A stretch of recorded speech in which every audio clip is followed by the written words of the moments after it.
Shahzod, Yaxshimisan do'stim? bormisan? Yoningga bir iltimos bilan kelgandim. Xo'p, Yaxshi yomon kunlaringda yoningda bo'laman deganding, to'g'rimi? to'g'ri, tinchlikmi? Hozir menga pul kerak. Biznesim bankrot bo'lib qoldi. Iltimos, yoningda qancha bo'lsa ham berib tur, men senga 6 oyda qaytaraman. Pul? Iltimos. Xo'p, hozir. Dadasi, sizni esingiz joyidanmi? O'zi bankrot bo'lib yotibdi. Nima qilasiz pul berib? Ketkazavering, ayting ketsin. Xo'p.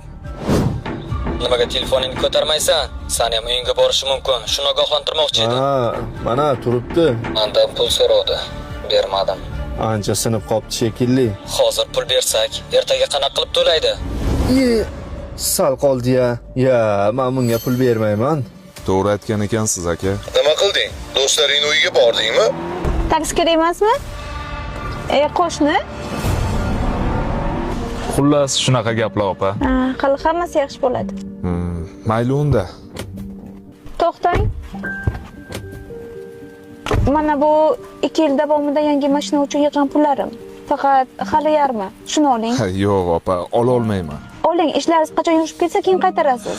Chunki mahallaga ham ancha yaxshiligingiz o'tgan. Rahmat, opa. Ertaga ofisga kelib bilasizmi? Nimaga? Mumkinmi?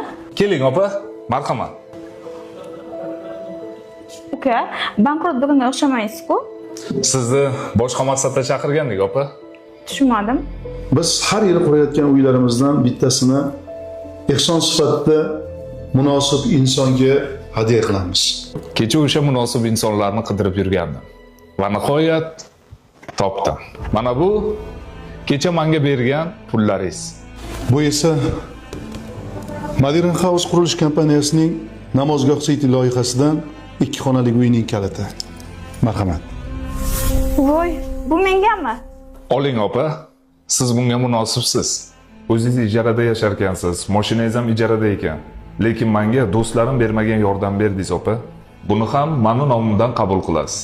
Tayyor uylarimizning kadastr hujjatlari allaqachon chiqqan. Hozir chiqishingiz bilan qizlarimiz sizning nomingizga rasmiylashtirib berishadi. Rahmat sizga. Nima uchun do'stlaringni bir sinab ko'r deganingizni endi tushundim.